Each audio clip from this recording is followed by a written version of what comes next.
নমস্কার বন্ধুরা, আমার কুকিং চ্যানেলে আবারও সবাইকে স্বাগত। আজ আমি আপনাদের বানিয়ে দেখাবো খুব সহজেই নিরামিষভাবে বানানো বাঁধাকপির ঘন্ট।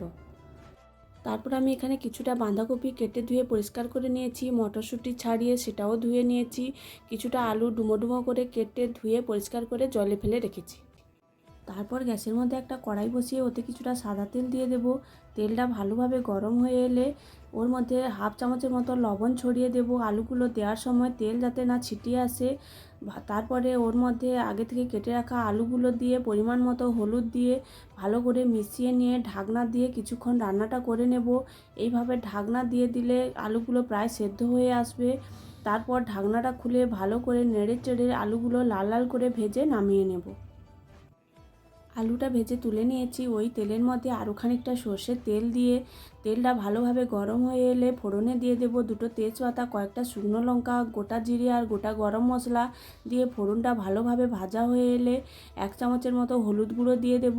হলুদ গুঁড়ো দেওয়ার সঙ্গে সঙ্গেই আদা কাঁচা লঙ্কা বাটাটা দিয়ে দিতে হবে, নাহলে হলুদটা একদম পুড়ে যাবে।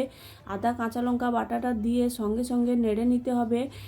তারপরে খানিকক্ষণ মশলাটা ভালো করে কষিয়ে নেব। আদা কাঁচা লঙ্কাটা ভালো করে কষিয়ে নিয়েছি। তারপরে এর মধ্যে দিয়ে দেবো একটা বড় সাইজের টমেটো কুচি করে রেখেছিলাম। টমেটো কুচিটা দিয়ে মশলার সঙ্গে মিশিয়ে দিয়ে দেব 1 চামচ ধনে জিরে বাটা আর পরিমাণ মতো লঙ্কার গুঁড়ো। আগে হলুদ গুঁড়োটা দিয়েছি তাই আর এখন দিলাম না। দিয়ে অল্প উষ্ণ গরম জল দিয়ে মশলাটা 5 থেকে 7 মিনিট ভালো করে কষিয়ে নিতে হবে, যাতে মশলা থেকে সমস্ত কাঁচা গন্ধটা চলে যায়। কয়েক মিনিট ধরে মশলাটা ভালোভাবে কষিয়ে নিয়েছি এবং মশলা থেকে তেল ছেড়ে এসেছে। এই সময় আমি মশলাটা একটা পাত্রের মধ্যে তুলে ঢাকনা দিয়ে রেখে দেব। সব মশলা তুলে নিয়েছি। তারপরে কড়াইতে যে অল্প একটু তেল বেঁচে আছে ওই তেলের মধ্যে আগে থেকে কেটে ধুয়ে রাখা বাঁধাকপি আর মটরশুঁটিটা দিয়ে দেব। পরিমাণ মতো লবণ দিয়ে সব কিছু ভালো করে মিশিয়ে একটা ঢাকনা দিয়ে মাঝারি আঁচে 5 মিনিটের মতো রান্নাটা করে নেব। 5 থেকে 6 মিনিট পর ঢাকনাটা খুললেই বুঝতে পারবেন বাঁধাকপিগুলো অনেকটাই কমে গেছে এবং নরম হয়ে এসেছে। আবারও ভালোভাবে মিশিয়ে ঢাকনা দিয়ে আবারও 2 থেকে 3 মিনিট রান্নাটা করে নিতে হবে। এইভাবে আমি কয়েক মিনিট ভালো করে রান্নাটা করে নেব। এইভাবে কয়েক মিনিট রান্নাটা করে নেওয়ার পর বাঁধাকপি থেকে যে জলটা বেরিয়েছিল সেটাও শুকিয়ে গেছে আর বাঁধাকপিটা একদম নরম হয়ে সেদ্ধ হয়ে এসেছে। এই সময় আগে থেকে ভেজে রাখা আলুগুলো দিয়ে দেব আর যে মশলাটা কষিয়ে তুলে রেখেছিলাম ওই মশলাটা দিয়ে আবারও 1 মিনিট ভালো করে মিশিয়ে নিয়ে ঢাকনা দিয়ে অল্প আঁচে রান্নাটা করে নেব। 1 থেকে 2 মিনিট ঢাকনা দিয়ে রান্নাটা করার পর ঢাকনাটা খুলে নেব এবং সব কিছু ভালো করে মিশিয়ে নেব।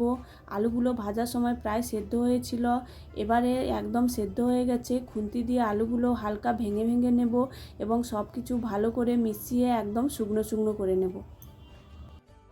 বাঁধাকপির ঘন্ট প্রায় হয়ে এসেছে। নামানোর আগে কিছুটা চিনি আর বাড়িতে তৈরি করা ভাজা মশলা উপর থেকে ঘি ছড়িয়ে সব কিছু ভালোভাবে মিশিয়ে নামিয়ে নেব। আজকে সরস্বতী পুজো ছিল তাই আমি এইভাবে নিরামিষ বাঁধাকপির ঘন্ট বানিয়েছিলাম। আপনারা যে কোনো নিরামিষ দিনে এইভাবে বাড়িতে বানিয়ে নিতে পারেন, খেতে কিন্তু খুবই ভালো হয়। ভিডিওটি ভালো লাগলে আমার চ্যানেলটি সাবস্ক্রাইব করে দেবেন।